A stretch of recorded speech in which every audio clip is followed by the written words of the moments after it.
Hello, my dear friends. Imagine you are standing barefoot on sun-warmed, red earth. The sky above you is a vast, aching blue, so big it feels like it could swallow you whole. The air is still and silent, except for the faint, dry rustle of spinifex grass in a breeze you can't quite feel. This is the Australia of deep time, a continent of secrets. And let's be perfectly honest, without the knowledge we're about to explore, you wouldn't last a day, not even close. You are a visitor here, and the land itself is an unread book written in a language of immense subtlety and power. So before you get comfortable, take a moment to like the video and subscribe, but only if you genuinely enjoy what I do here. Now, picture yourself in that immense quiet. Feel the fine, crimson dust between your toes. The silence isn't empty, it's full of unspoken knowledge. It's the kind of quiet that invites you to listen, to learn. Now, dim the lights.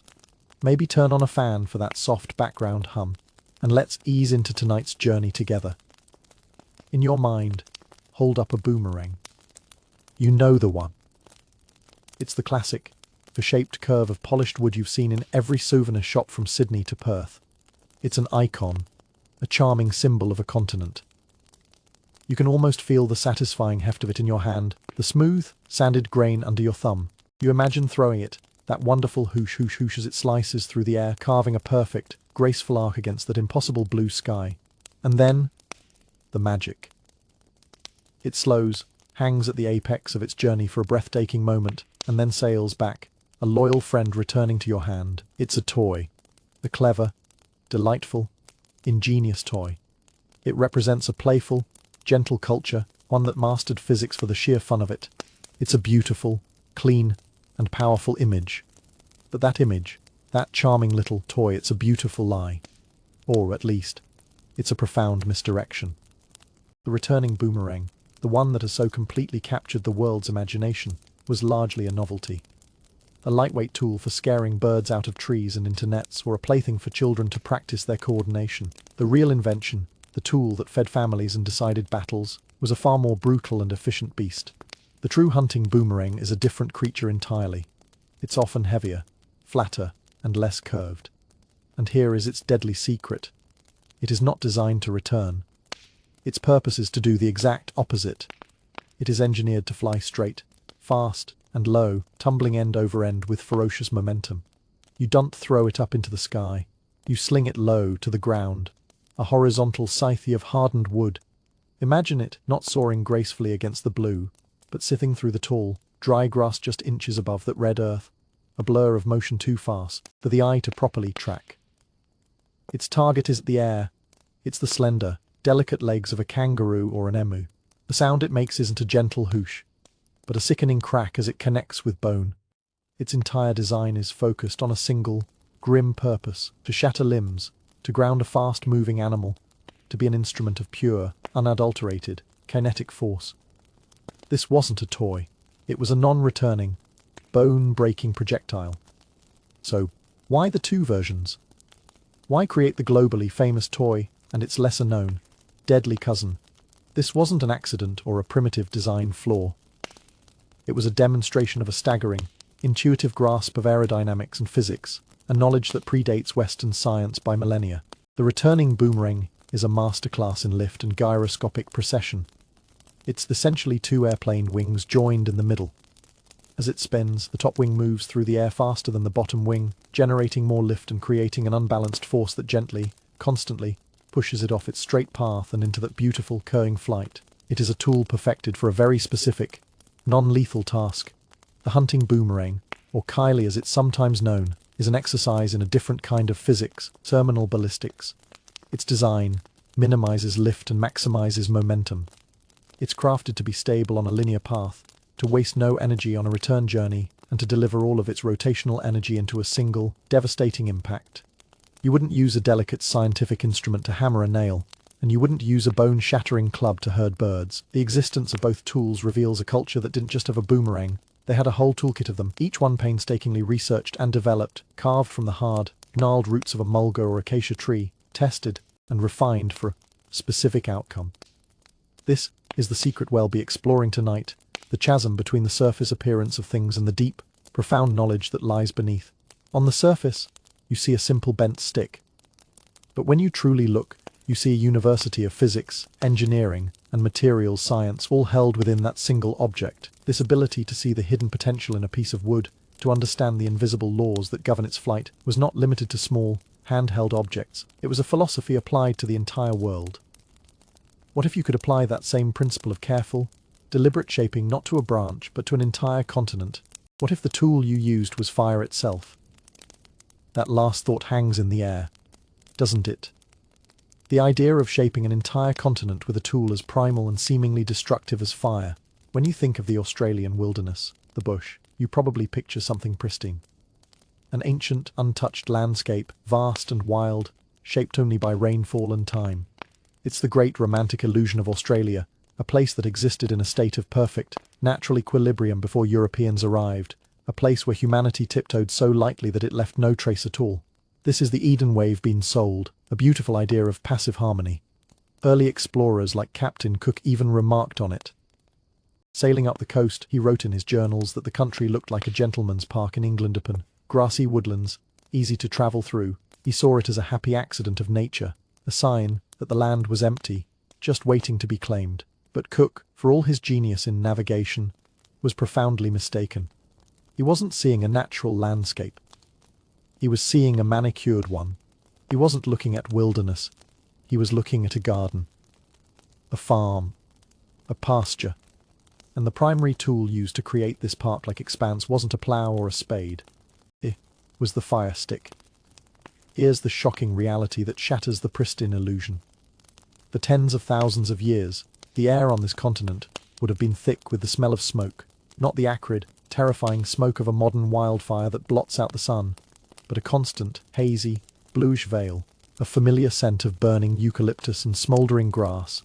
From the coast, a sailor like Cook would have seen countless small fires, day and night, dotting the landscape not with the terror of destruction, but with the quiet intention of a farmer tending their fields. The land was deliberately, systematically, and constantly set ablaze. This wasn't an act of arson. It was an act of agriculture, an act of preservation, an act of utter, breathtaking genius.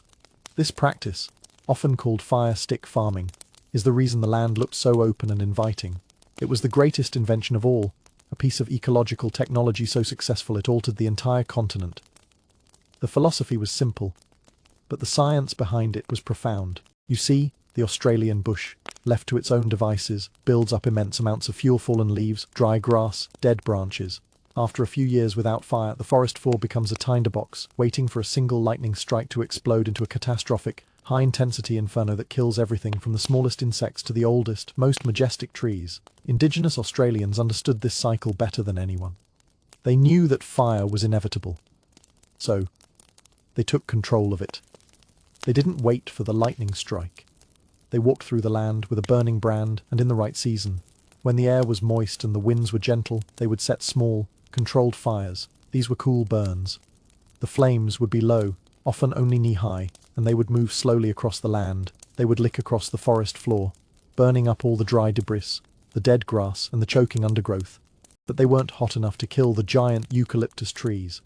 The thick, hardy bark of these ancient sentinels would be blackened and scarred, but the tree itself would survive, stronger and safer than before. This wasn't just about fire prevention.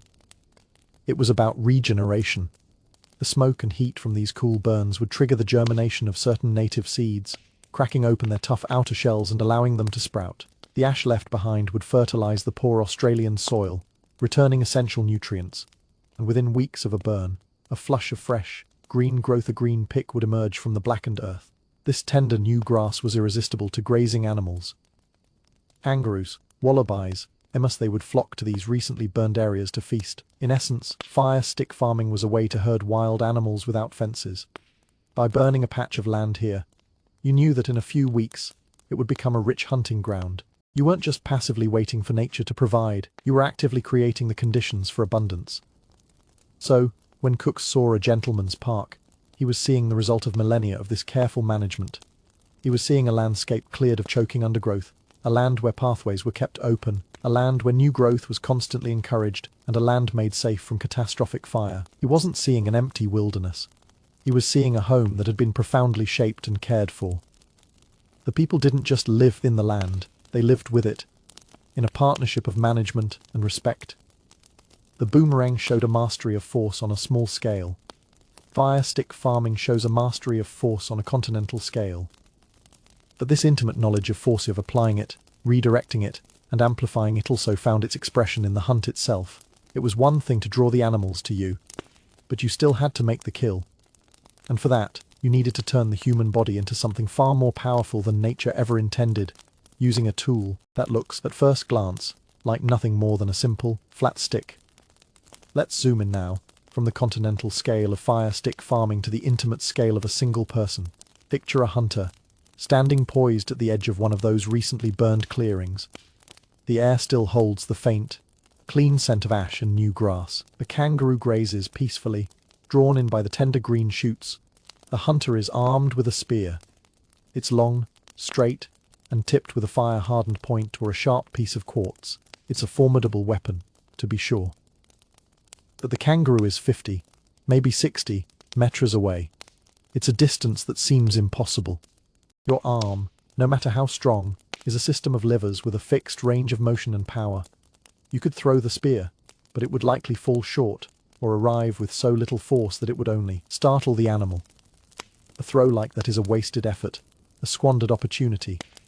The elegant illusion here is that of the human form itself, athletic, capable, but ultimately limited by its own biology.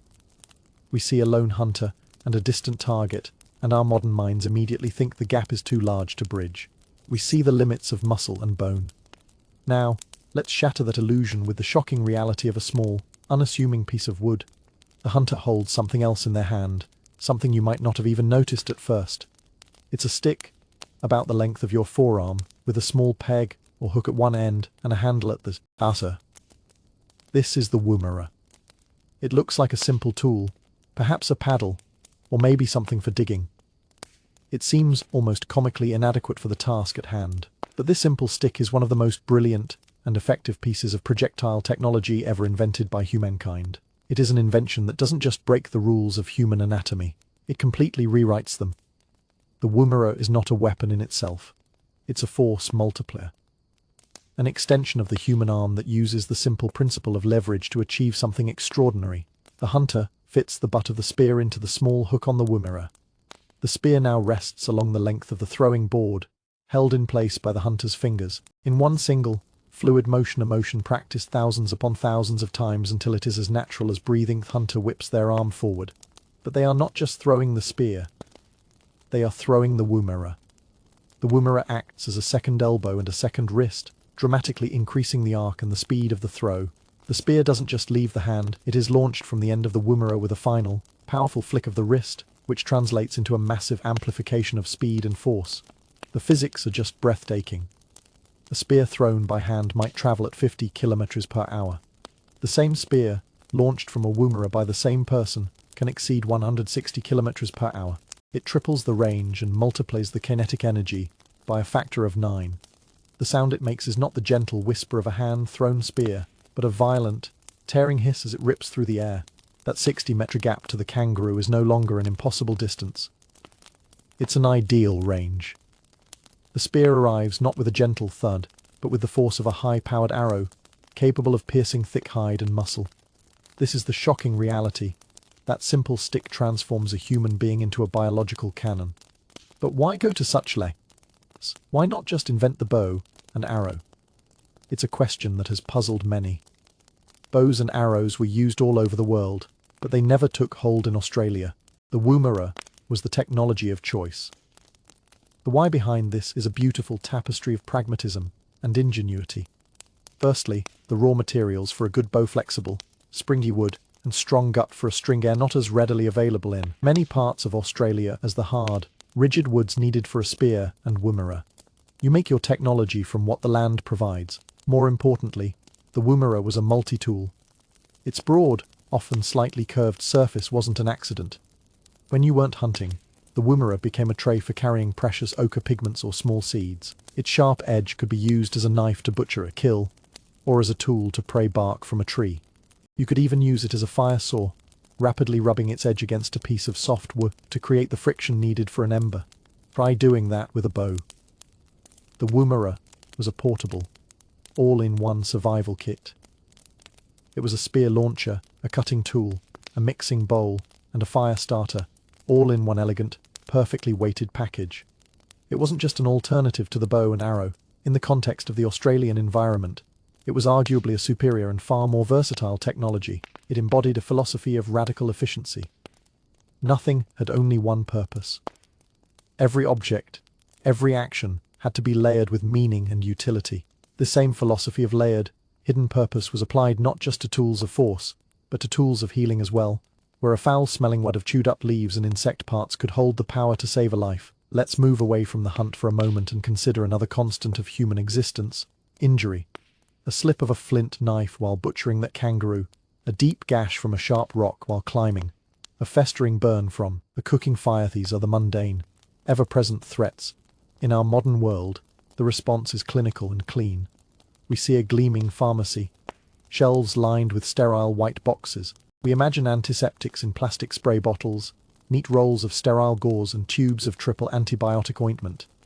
The glamorous illusion of modern medicine is its sterility, its precision, its removal of all things organic and messy. Healing, in our minds, is associated with a clean, almost artificial environment, where the problem of infection is solved by manufactured chemicals. We believe in a clear separation between the wound and the cure. Now, let's discard that pristine image entirely. Step back into the red dust, to a person nursing a deep, bleeding wound on their leg. There is no pharmacy, no sterile packaging. The response here is immediate, organic, and to our modern sensibilities, frankly, a bit gross. The shocking reality is that the cure for this wound might involve another person leaning over, chewing a wad of specific leaves into a green, pulpy mash, and then spitting this poultice directly into the open wound. But it doesn't stop there. They might then press a handful of crushed green ants or the larvae from a witchetty grub into the mix, creating a foul-smelling, insect-studded paste that is then bound to the leg with a strip of paper bark. It's a scene that seems utterly counterintuitive. Spitting into a wound, using crushed bugs as medicine, it feels like the very definition of unhygienic, a recipe for a horrific infection. And yet, this was one of the most effective medical treatments available anywhere in the world for thousands of years. The why behind this seemingly disgusting practice is a profound lesson in biochemistry and ethnobotany. This wasn't random witchcraft. It was applied science. Let's break it down. The leaves being chewed were not just any leaves. They were often from the emu bush or certain species of eucalyptus and tea tree. We now know that the essential oils in these plants contain powerful antiseptic, antibacterial, and antifungal compounds like cineol and terpenin-4, all the very same active ingredients that are now synthesized and bottled in modern antiseptics. Chewing the leaves, rather than just crushing them, served a dual purpose. It broke down the plant's tough cell walls to release these potent oils, and human saliva itself contains enzymes like lysosome that have their own antibacterial properties. The act of spitting the poultice directly into the wound was a way of delivering a sterile, premedicated dressing. And the insects, they weren't just for show. Green ants, when crushed, produce formic acid, another powerful sterilizing agent that helps to clean the wound and prevent microbial growth.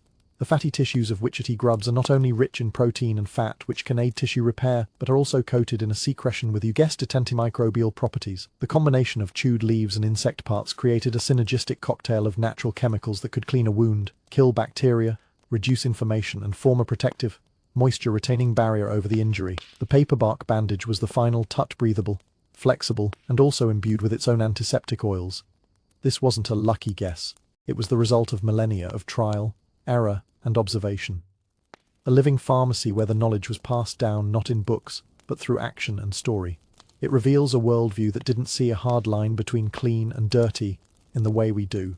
Our modern approach is to obliterate all life in a wound, kill the bad germs, but also the good ones, creating a sterile field. The indigenous Australian approach was more like ecological management. It sought to change the environment of the wound, introducing beneficial compounds that would inhibit the harmful bacteria and support the body's own healing processes. It was a form of biological warfare fought on a microscopic scale. They didn't see insects as filth. They saw them as tiny, walking chemical factories. They didn't see saliva as a contaminant. They saw it as a processing medium. This ability to see the hidden properties in plants and animals, to understand the chemical secrets locked within them, was fundamental to survival. It was a mindset of deep, empirical investigation. This same mindset, this refusal to accept the surface appearance of the world, was never more critical than when it came to the single most important substance for life in a sun-scorched land. The ability to find a cure in a leaf is one thing. But what about the ability to find a life-saving drink in a landscape that looks, for all the world, like a bone-dry desert? Picture yourself walking now, under the full, oppressive heat of the Australian sun. The blue sky we imagined earlier is no longer beautiful. It's a tyrant. The air is shimmering with heat, and the silence is broken only by the buzz of flies and the crunch of your own footsteps on the baked, cracked earth. The landscape is a palette of reds, oranges, and pale, sun-bleached yellows. There are no rivers, no lakes, no ponds. The creek beds you pass are just winding scars of dry sand and smooth, hot stones. The illusion here is one of absolute desolation. It's a powerful, terrifying image of a land without water, a place where life seems impossible. Your throat is dry, your head aches, and a primal panic begins to set in. To a visitor, this is a death trap. A beautiful, but lethal wilderness that offers no relief. This is the Australia of popular nightmare, a continent defined by its deadly, waterless expanse. But just like the boomerang and the burning land, this image of emptiness is a profound misunderstanding. The shocking reality is that this landscape is full of water. It's just hidden. You are walking on top of a vast, invisible reservoir. The people who called this place home for 60,000 years did not see a desert. They saw a map, and they knew precisely where to dig. You might see a flat, featureless plain. They would see a subtle, almost imperceptible dip in the ground, a slight change in the colour of the soil, or a specific type of vegetation, perhaps a cluster of river red gums or huliba trees growing in a place that seems illogically green. These are not random quirks of nature. They are signposts. They are giant, living arrows pointing to the life-giving secret below. The real invention here is not a tool, but a form of knowledge so deep it becomes instinct. You stop. You've seen the sign. You begin to dig, not with a metal shovel, but with your hands and a coolerman, a curved wooden dish. The ground is hard, like concrete. But you persist, scraping away the dry, dusty topsoil. You go down a foot, 2 feet. The soil becomes cooler, slightly darker. It feels like you're chasing a ghost, but then, a change. The soil turns to damp sand, and then, a few inches deeper, it happens. A small, dark patch appears at the bottom of the hole. Water begins to seep, slowly at first, then more confidently, into the space you have cleared. You haven't found a spring. You have dug a soak. You've tapped into the subterranean flow of a river that hasn't seen the sun in months, or even years. The why of this is rooted in an intimate understanding of hydrology and botany that would rival any modern university course. Indigenous Australians knew that water, especially in this climate, is a fugitive. It flees from the sun. After a rare rainfall, rivers that flash flood and rage for a day or two will disappear from the surface, but they don't vanish. They sink. They flow slowly and patiently through deep layers of sand and gravel, protected from the sun's relentless thirst by the insulating earth above. The sand acts as a natural filter, so the water you find is often cleaner and purer than any you'd find in a stagnant surface pool. And the trees? They were the key. The deep roots of those eucalypts are not just anchors, they are biological straws, reaching down to tap into that same hidden water source. The health and vibrancy of those trees told you everything you needed to know about the quantity and quality of the water below. Finding a healthy stand of river gums in a dry creek bed was like finding a giant, neon sign flashing drink here. But the knowledge was more subtle than that. They could differentiate between types of soaks. Some gave sweet water, others were brackish. Some were permanent, others were seasonal. This was a mental map, passed down through generations, a library of life-saving information overlaid onto the physical world. They even had techniques to improve these soaks. They would line the sides of the hole with bark or stones to prevent it from collapsing, and cover the top with a flat stone or a branch to reduce evaporation and keep animals from fouling the water. They were not just finding water, they were managing a water system. This wasn't desperate, hopeful digging. It was a precise, targeted and reliable method of extraction based on an encyclopedic knowledge of the environment. The illusion is a barren wasteland. The reality is a carefully managed, subterranean aquifer system, accessed through a living library of ecological indicators. This same principle of creating something essential and profoundly strong from the most basic, seemingly insignificant materials extends beyond survival. It was woven, quite literally, into the very fabric of their social and spiritual lives, starting with something as simple and as personal as a single strand of human hair. Let's stay in that quiet moment by the water soak. You've quenched your thirst. The panic has subsided. You look around at the objects that have made this survival possible: the woomera, the coolerman for digging, the fire stick. They seem solid, individual things, but what holds them all together? What binds a stone axe head to its wooden handle? What creates the fishing net, the deli bag for carrying food, the very cradle that holds a newborn child? The glamorous illusion of early human technology often focuses on stone and wood, the hard, durable materials that survive for millennia and fill our museums. We see spearheads, grinding stones, and axe heads, and we assume that these define the culture. We build a picture of society based on its most solid, most masculine, most weapon-like artifacts. The shocking reality is that the single most important, most foundational, and most versatile invention was none of these. It was string. And not just any string.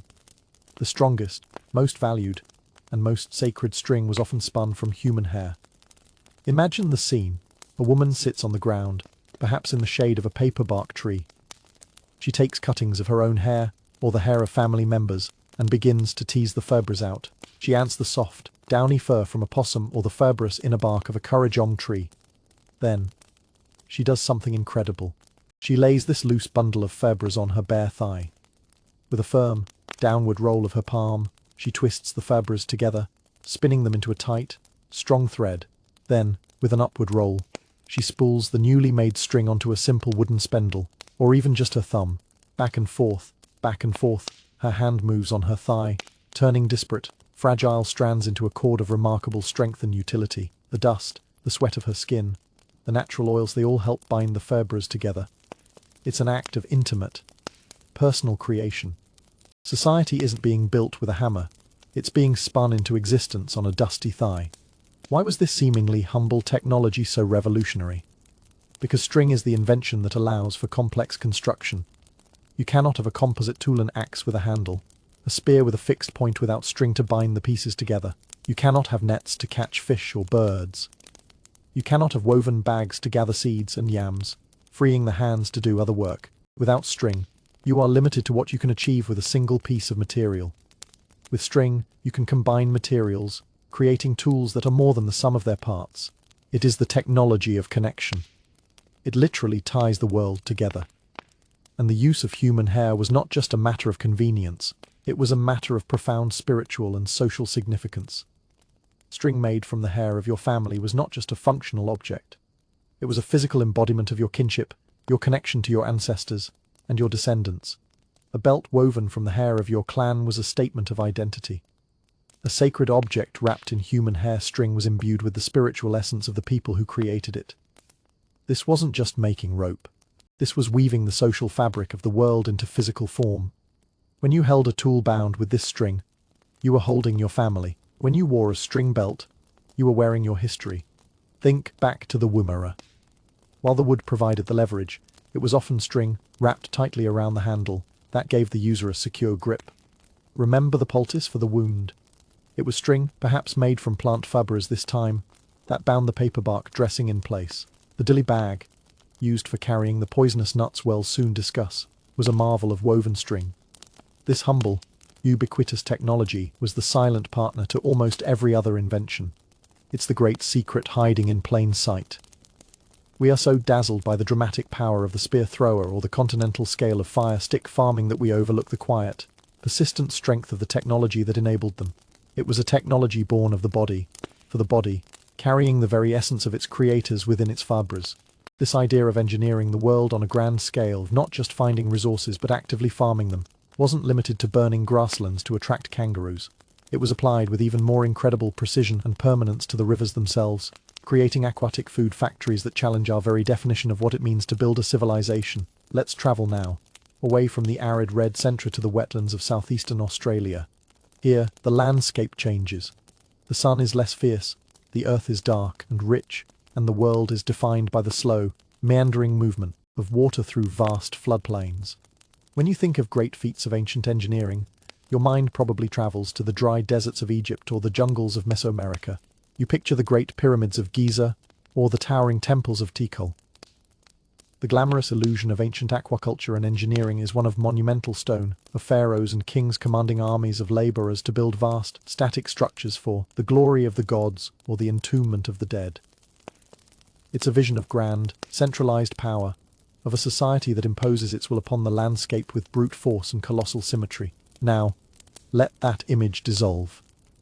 Here, in the wetlands of the Gunditjmara people, lies the evidence of an engineering feat just as impressive, but born of a completely different philosophy. The shocking reality is a sprawling, complex system of stone-walled channels, dams, and woven traps stretching over 100 square kilometers. This isn't a single, monumental structure. It's a living, integrated network, an entire landscape re-engineered to create the world's oldest and largest fish farm. We are talking about a system of aquaculture that predates the pyramids by at least 1,000 years. There are no grand temples here. The monument is the system itself, a subtle, sophisticated modification of the natural world on an epic scale. The why behind this incredible feat of hydraulic engineering is a story of deep ecological knowledge and a desire for a stable, reliable food source. The target of this grand farm was the short-finned eel, or koeng as they are known. These eels have a fascinating life cycle. They are born far out in the coral sea, and as tiny, glass-like elvers, they migrate for thousands of kilometers to the freshwater rivers and wetlands of southeastern Australia. Here they live and grow for up to 20 years, fattening up in the rich waters. Then, triggered by autumn floods, the mature eels feel an irresistible urge to return to the sea to breed, and they begin their long journey back. The Gunditjmara people observed this cycle with meticulous care. They knew the eels' patterns, their triggers, their desires, and they built a system not to fight this natural flow, but to enhance and exploit it. They used the natural depressions and lava flows of the region as a foundation. With the abundant volcanic basalt stone, they built up the banks of creeks and channels. They excavated new canals, some hundreds of meters long, to divert water and eels from the main river system into lower-lying swamps and wetlands. In essence, they created a massive, artificial floodplain, a series of holding pens where the eels could live and grow in huge numbers, safe from the main river's currents and predators. But the real genius was in the harvesting. They constructed a series of intricate stone dams and weirs across these channels. Set into these stone walls were cleverly designed funnel-shaped traps, woven from reeds and grasses. These elongated, conical baskets were easy for the eels to enter, but almost impossible to exit. When the autumn floods came, signaling the Great Migration, the Gunditjmara would open their stone gates. The eels, driven by their instinct to travel downstream, would surge into the channels and swim directly into the waiting traps. This wasn't speculative fishing with a hook and line. This was industrial-scale harvesting. They could catch tons of eels in a single season, enough to feed hundreds of people and to preserve for later use. The eels were smoked in the hollows of ancient, majestic river red gums, a process that cured the meat and allowed it to be stored for months, providing a reliable source of protein long after the harvest was over. This was not a society of nomadic hunter-gatherers, wandering in search of their next meal.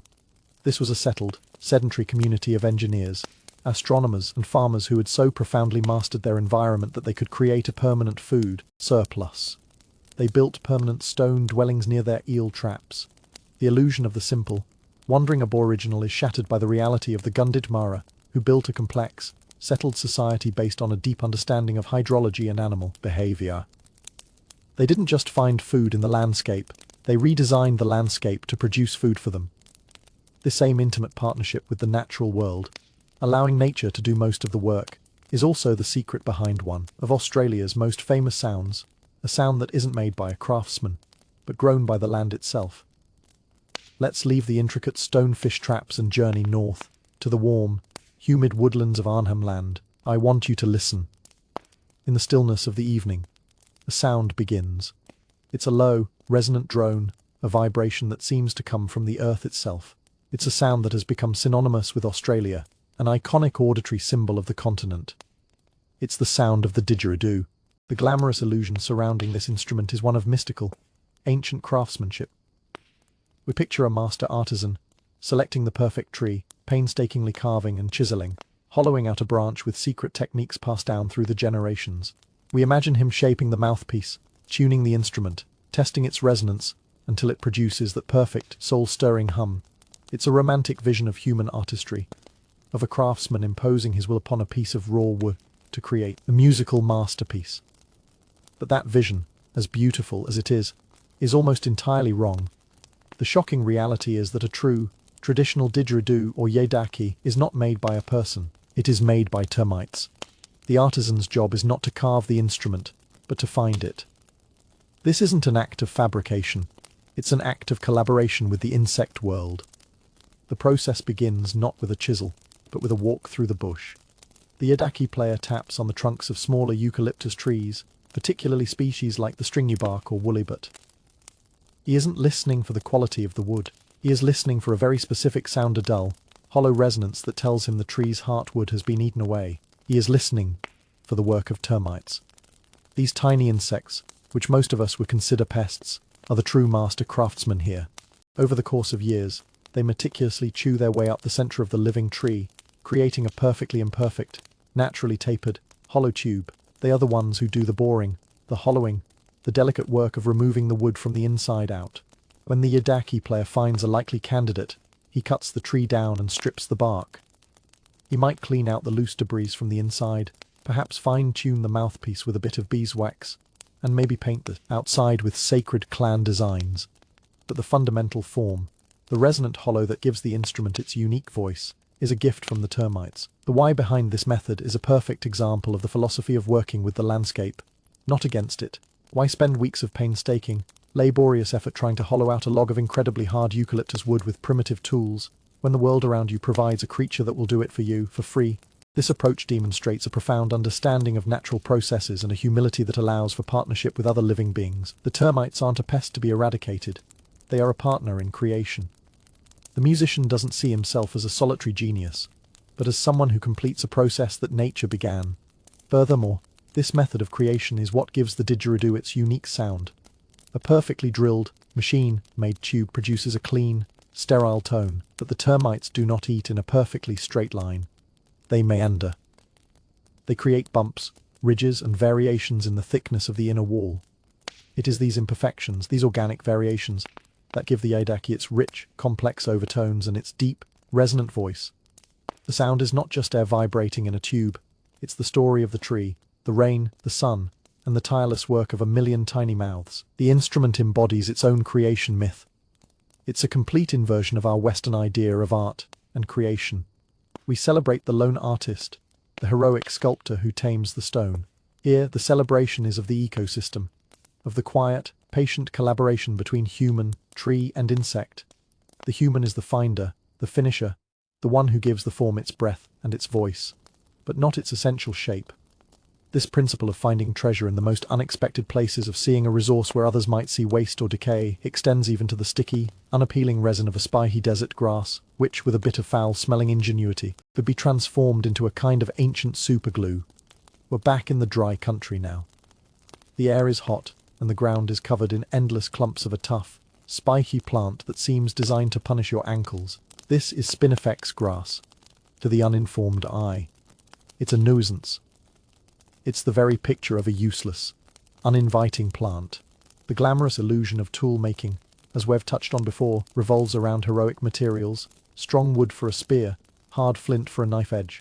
We imagine adhesives as a modern marvel, something that comes from a lab, born of complex chemistry and industrial processes. The idea of a powerful glue, a truly reliable bonding agent, feels like a recent invention. We picture clean factories and chemical reactions, not the dusty, prickly wilderness. Now, prepare for a reality that is sticky, smoky, and smells faintly of burnt plastic and dung. The shocking truth is that this hostile-looking spinifex grass was the source of one of the ancient world's most effective and versatile adhesives. Deep within the tangled roots and stems of this plant is a thick, golden resin. This resin is a natural thermoplastic, meaning it becomes soft and malleable when heated, and sets rock hard when it cools. It was, and still is, the Outback's superglue. It's epoxy, it's everything binder. But harvesting and processing it was a gritty, ingenious affair. You couldn't just tap the plant and collect the resin. The first step was to harvest the spinifex, spiky leaves and all, and thresh it on a hard, flat surface to knock the tiny, amber-colored droplets of resin from the stalks and leaves. This would create a pile of resin dust mixed with dirt, sand, and plant debris. To purify it, this dusty mixture was placed in a bark container or a hollow in a rock and gently heated from below. The resin would melt and pool at the bottom, while the lighter plant material could be skimmed off the top. The result was a lump of pure, amber-like resin. But here is where the recipe gets truly shocking and brilliant. Pure spinifex resin is incredibly strong, but it's also brittle. If you used it to fix a spearhead to a shaft, the first hard impact would shatter the bond. It needed a tempering agent, something to give it a bit of flexibility and resilience. Ale solution. Kangaroo dung. A small amount of dried, powdered kangaroo dung rich in fibrous, partially digested grass would be kneaded into the hot, sticky resin. Sometimes, a bit of charcoal or ochre would be added as well. This mixture was then shaped into a ball or a stick and allowed to cool. What you now held in your hand was a portable, reusable, high-tech adhesive. The why behind this bizarre recipe is a masterclass in materials science. The spinifex resin is the polymer matrix, the glue. The kangaroo dung is the composite filler. The tiny, tough fibers in the dung act just like the fiberglass strands in modern composite materials. They disperse the stress of an impact throughout the resin, preventing cracks from forming and propagating. It made the glue not just hard, but tough. It was the perfect balance of rigidity and flexibility. To use it, you'd simply heat the end of your resin stick over a small fire until it softened, dab the molten glue where you needed it to fix a worm or a peg, to patch a hole in a wooden dish, or to bind a stone and to its handle and hold it in place until it cooled. The bond was waterproof, durable, and incredibly strong. This wasn't just glue. It was a fundamental enabling technology. Think back to the woomera and spear. The sharp stone point was often fixed to the wooden shaft with this very adhesive, bound tightly with the human hair string we talked about earlier. The layers of invention are literally stacked on top of one another. A stone blade, held by dung-tempered plant resin, wrapped in a cord of human hair, all attached to a fire-hardened wooden shaft, ready to be launched by a lever that multiplies human strength. It's a symphony of interlocking technologies, each one born from an impossibly deep understanding of the world. The glamorous illusion is of simple, one-piece tools. The reality is of complex, multi-part composite weapons, held together by glue made from grass and animal droppings. This ability to imbue a simple object with complex information, to make it carry a message far beyond its physical form, was perfected in another wooden object, one that served as a passport, a letter and a vital key to safe passage through a foreign land. Let's imagine you need to travel, not just to the next waterhole, but a long way through the territory of a neighboring clan you don't know. In our world, this is a matter of documents and digital records. We have passports with biometric chips, visors stamped in ink, and codes on our phones. The glamorous illusion of safe passage is one of officialdom and bureaucracy.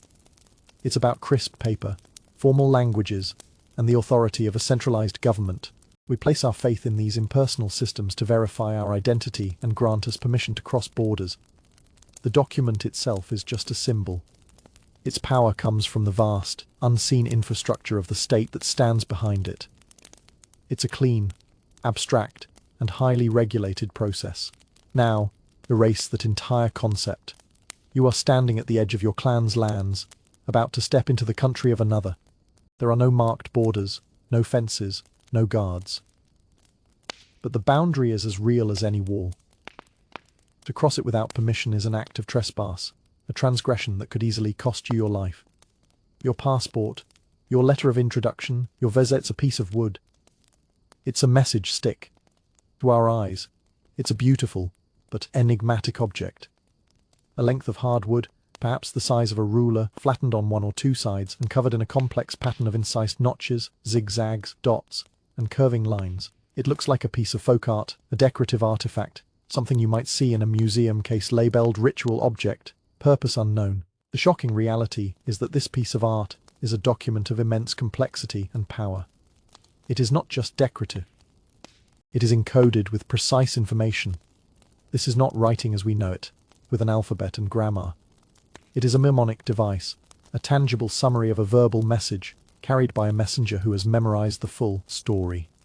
The The stick serves as a credential, a prompter for the messenger, and a proof of authenticity for the recipient. It is a physical anchor for an oral tradition.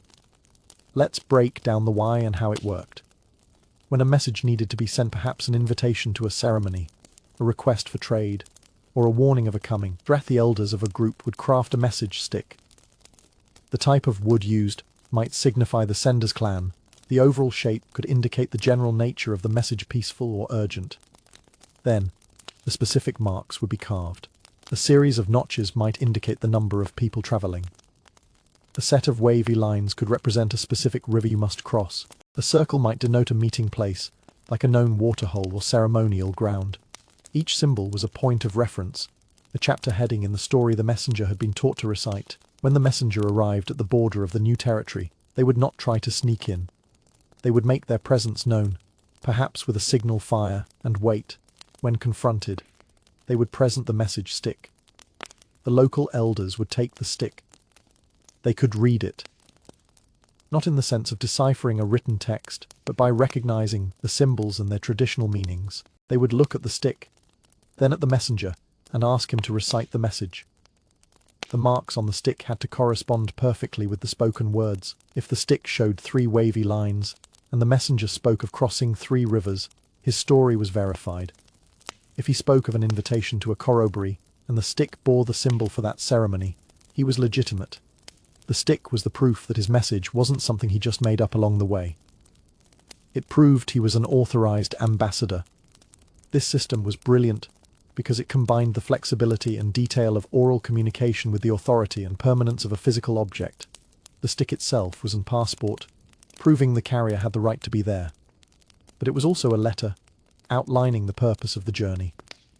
And it was a security device, as only the intended recipients, who shared the same symbolic language, could fully understand its context and verify the messenger's story. It was a technology of trust, built on shared culture and deep memory. The stick itself held no power, but in the hands of the right person, in the context of the right story, it held the power of life and death. This incredible ability to manage complex information, to follow a precise, multi-step process, was never more important than when it came to food preparation, especially when the main ingredient was lethally poisonous. We've talked about grand systems and ingenious tools, but let's turn to the most fundamental human need, a daily meal. Specifically, bread. The glamorous illusion of bread making is a comforting, almost romantic one. We picture golden fields of wheat, the gentle hum of a mill grinding flour, and a baker in a white apron kneading soft, pliable dough. The process is straightforward, the ingredients benign. Flour, water, yeast, salt. It's a wholesome, life-affirming image, a symbol of civilization and settled agriculture. The greatest danger in the process is perhaps burning the loaf. Now, let's replace that lovely image with a much more perilous reality. Your main source of carbohydrate doesn't come from a gentle grass like wheat, but from the seeds of the cycad palm, specifically a species like Cycas media. These seeds look promising. They are large, plentiful, and energy-rich. But they are also filled with a potent cocktail of toxins, including a powerful neurotoxin called cycin, which can cause vomiting, liver damage, paralysis, and a slow, agonizing death. Eating these seeds raw is not just a bad idea, it is a guaranteed suicide. The shocking reality is that one of the most important staple foods across vast areas of Australia was, in its natural state, lethally poisonous. So why on earth would anyone base their diet on something so deadly? The why is a testament to human ingenuity and the development of a process so complex and precise it is essentially a form of slow, organic chemistry. This wasn't a food you could just forage and eat. It had to be manufactured. The knowledge required was not just this is edible, but this is deadly unless you follow these 27 steps in the correct order. A single mistake, a single shortcut, could be your last. The process was a multi-day ordeal that varied from group to group but followed the same essential principles of detoxification. First, the seeds were harvested and cracked open to remove the inner kernel. This kernel was then sliced thinly to maximize the surface area. The next stage was leaching. The thin slices were placed into a woven bag. Remember that string we talked about, the foundation of so many technologies, and this bag was submerged in a running creek or river for several days, sometimes up to a week.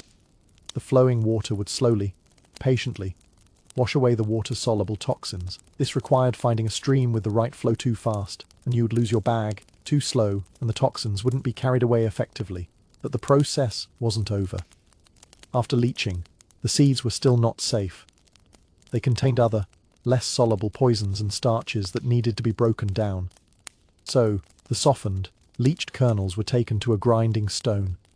Here, they were pounded into a paste or a coarse flour. This flour was then often placed in a pit lined with charcoal and hot ashes and allowed to ferment or sweat for a period of time. This aging process, a form of solid-state fermentation, allowed microbes to break down the remaining complex toxins and indigestible compounds. It was only after this final, patient stage of fermentation and cooking that the resulting dough or bread was safe to eat. Think of the sheer intellectual power required to develop this system. It demanded long-term observation, cause and effect reasoning, and the ability to pass down highly complex, non-negotiable instructions with perfect fidelity.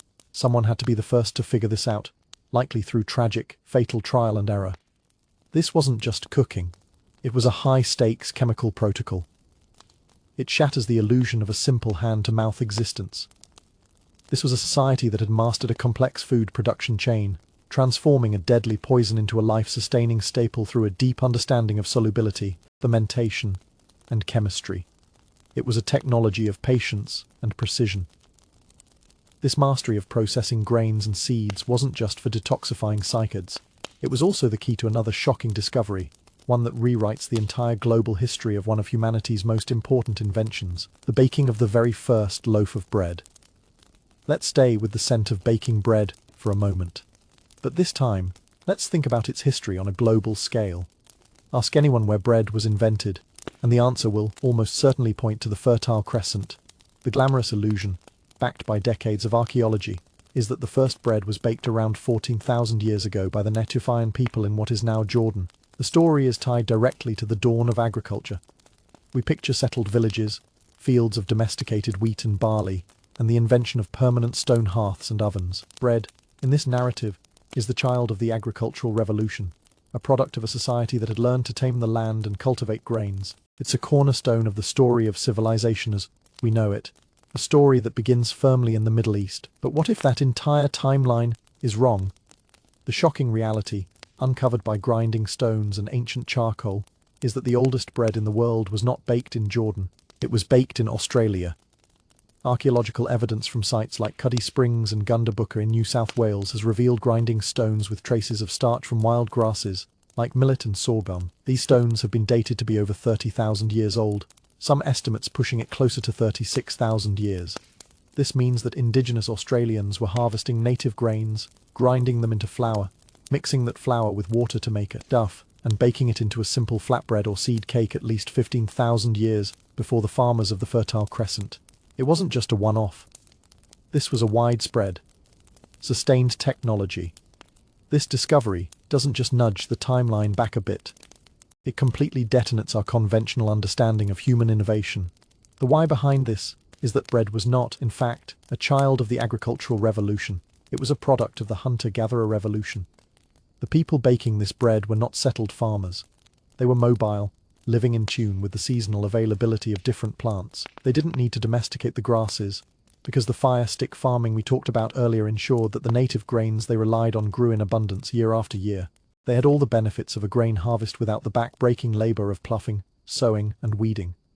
They were managing the wild grasslands on a continental scale, rather than domesticating them on a local one. The process itself was one of beautiful simplicity and efficiency. Women, who were the primary botanists and grain experts, would use their coolam and dishes to harvest the tiny seeds from native grasses. The harvest was then brought to a permanent base camp, often a place with a reliable water source and a flat rock outcrop perfect for the task. Here, you would find the grinding stones, a large flat base stone, the Nardoo stone, and a smaller, rounded top stone, the mullock. For hours, the women would kneel, rocking and grinding the top stone against the base, transforming the hard little seeds into a fine, nutritious flour. The sound of this grinding, a rhythmic, scraping sound, would have been a daily, domestic heartbeat in these communities for millennia. The flour was then mixed with a little water to form a stiff dough, which was shaped into small, flat cakes. These could be cooked directly in the hot ashes and coals of a campfire. The resulting bread was dense, unleavened, and incredibly nutritious, packed with protein and fibre. This wasn't a rare treat, it was a staple food, a reliable source of calories that underpinned the entire society. It allowed for the support of larger populations and freed up time and energy for other pursuits, for art, for ceremony, for storytelling. The illusion is that bread requires settlement and farming. The shocking reality is that the world's first bakers were sophisticated hunter-gatherers who had invented a sustainable way to have their cake and eat it too, without ever needing to invent the pluff. This ability to read and interpret the world, to find a map in a grinding stone, was mirrored in their ability to find a map in the night sky itself, navigating not by the shining stars, but by the darkness that lay between them. Let's lift our gaze from the earth, from the grinding stones and the fire sticks, and look up into the deep, profound blackness of the night sky, away from the light pollution of our modern cities. The stars are a brilliant, overwhelming spectacle. When we think of celestial navigation, we have a very specific, glamorous illusion in mind. We think of Greek and Roman astronomers, of astrolabes and sextants, of Polaris, the North Star, and the Southern Cross. We see a system of connecting the dots, of finding the brightest points of light and creating constellations: a hunter, a bear, a scorpion. Our navigation is based on finding and following these bright, shining beacons. It's a heroic, light-centric view of the cosmos. The stars are the actors, and the darkness is just the stage. Now, I want you to try and see the night sky in a completely different way. The shocking reality for many indigenous Australian cultures is that the most important features in the sky were not the stars themselves, but the dark spaces between them. The great dark dust lanes and nebulae of the Milky Way, which we see as empty voids, were to them the main characters in the cosmic drama. The stars were merely the campfires lining the edge of a great, dark river in the sky, or the outline of a giant, celestial animal. The most famous of these dark constellations is the Emu in the sky. Look up at the Milky Way. Near the Southern Cross, you'll see a dark, lumpy shape formed by the absence of stars. It looks, with startling clarity, like the head and neck of an emu, its dark body stretching down through the galactic plane. This isn't just a quaint piece of folklore. It was a sophisticated, time-keeping calendar and a directional map. The position of the celestial emu in the sky throughout the year was a precise indicator of the seasons and the corresponding activities on the land below. The why of this ingenious system is that it created a perfect, symbiotic link between the heavens and the earth. In early autumn, when the emu is seen as a silhouette of a running, female bird, it was a signal that the real emus on the land were beginning their courtship rituals. This was the time for the hunters to go out and collect the large, green emu eggs, a rich and prized source of food. A few months later, as the celestial emu appeared to be sitting on its nest, legs tucked underneath it, this was a sign that the male emus on land were now incubating the eggs. At this point, the law dictated that the eggs were not to be collected, ensuring the next generation of emus were hatch. Later still, when the celestial emu appeared as just a body with no legs looking like it was a bird in a waterhole, it corresponded with the late winter season, when waterholes on the ground were full after the rains and these emus would be congregating to drink. It was a perfect, living clock, a guide to resource management written in the void between the stars. But this map was not just read, it was sung. The navigation of the land was tied to epic songlines or dreaming tracks. These were intricate oral maps, vast narratives that described every landmark, every waterhole, every sacred site along a particular route, sometimes stretching for hundreds or even thousands of kilometers. A songline was a story, a song, and a map all in one. To travel from one place to another, you didn't follow a compass bearing. You sang the song of that route. The lyrics would tell you to go towards the two hills that looked like a sleeping lizard, and then follow the creek bed until you find the place where the white-barked gum tree stands alone. The stars were often integrated into these songlines, providing the overarching directional grid. A particular songline might run from east to west, following the path of a specific ancestor hero who was now represented by a star or laet. By knowing the story and the song, you knew the landscape. You navigated by narrative. This system transformed the entire continent into a living, breathing storybook.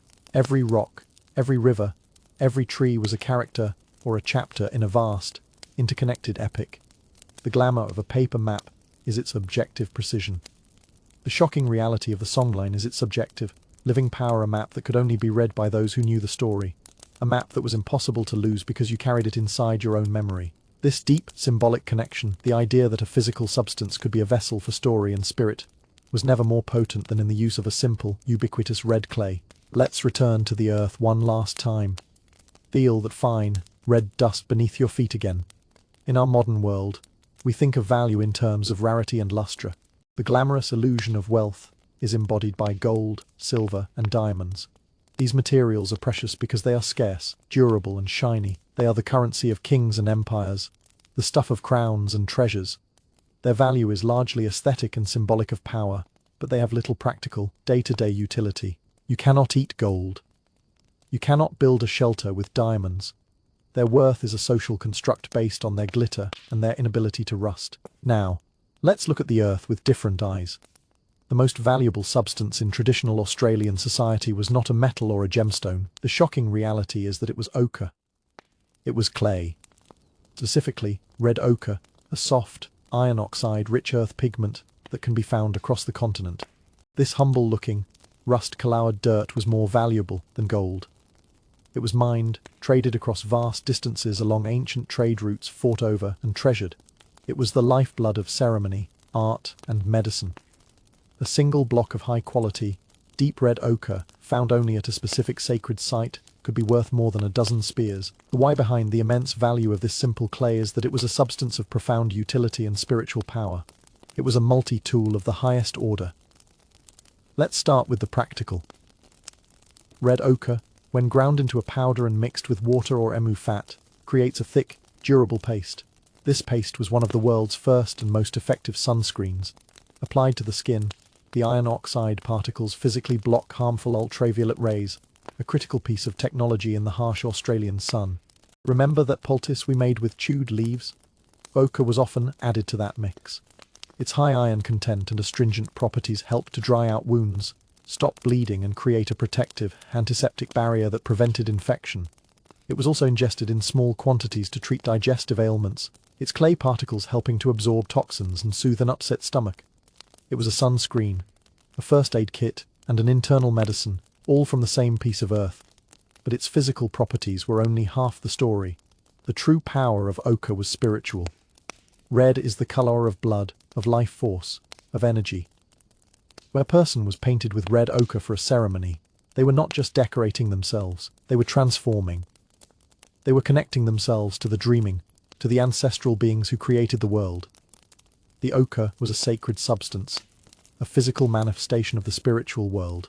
The patterns painted on a young man's chest for his initiation were not just art, they were a story, a map of his new identity and his responsibilities to his clan and his country. The famous rock art galleries of Arnhem Land and the Kimberley are painted with ochre. These were not just pretty pictures, they were living documents, a way of painting the world into continued existence. By retracing the image of a creator being, you were reaffirming your connection to that being and ensuring the continuation of the life and law they brought into the world. The act of painting was an act of creation. The ochre itself was a conduit for this power. Different colors, yellow, white, and black, all had different meanings and were used for different purposes, creating a complex visual language of immense power. So, when we see a piece of red ochre, we shouldn't see a lump of colored dirt. We should see a sunscreen, a medicine, a currency, a social passport, a sacred text, and a direct line to the divine. It was traded along the same somlines we navigated by, carried in the dilly bags woven from the string spun on the thigh. Its value came not from its scarcity, but from its immense, layered utility and its central place in the people's cosmology. It represented a worldview where the most practical things were also the most sacred. This idea, that true value lies not in accumulation, but in relationship and utility, brings us to the final, and perhaps the greatest, invention we will explore, a radical philosophy of being that stands in stark contrast to our modern anxieties. We have journeyed far tonight, across a continent of secret knowledge. We've seen a toy become a weapon, a fire become a farm, and a stick become a cannon. We've found medicine in insects, glue in grass, and bread in poison. We have explored a world of staggering ingenuity. But all of these physical inventions are Woomera, the fire stick, the message stick are expressions of a much deeper, more profound invention. It's the one that underpins all the others. It's an invention you can't hold in your hand or see in a museum. The glamorous illusion of our modern world is progress. It's the idea that history is a linear march forward, from primitive to complex, from ignorant to enlightened. We are obsessed with growth, with accumulation, with the future. We measure success in what we build, what we own, what we will achieve tomorrow. Our entire society is built on the premise that more is always better. The most shocking reality, the final and greatest invention of Indigenous Australia, is the invention of enough. This is not a philosophy of laziness or lack of ambition. It is a radical, deeply intelligent, and sustainable philosophy of time and belonging. It is the concept of the dreaming, or dreamtime. But the word dreamtime is a poor English translation that implies a fantasy world or a time that is past. The reality is much more complex. The dreaming is not a time long ago.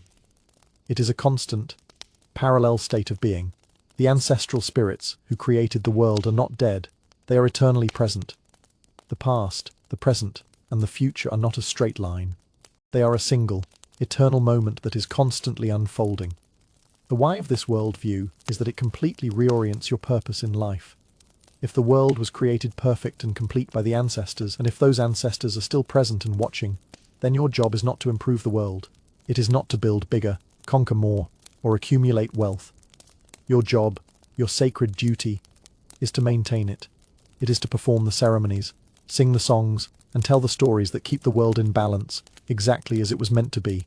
Your purpose is not to progress into an unknown future, but to fulfill your role in the eternal present. This philosophy is what made everything else possible. You practice fire stick farming not to maximize this year's kangaroo yield, but because that is the way the kangaroo ancestor decreed the land should be cared for. You use a woomera not because you are trying to invent a better weapon, but because that is the tool the hunting ancestor gave you. You follow the laws of the message stick and the songlines because they are the tracks of the creators themselves. This worldview removes the anxiety of endless, competitive growth. When you have enough, you have everything. This philosophy fostered a society that could live in balance with one of the harshest continents on Earth for 65,000 years, a span of time that makes the Roman Empire look like a weekend without destroying their environment. It is a stunning intellectual achievement.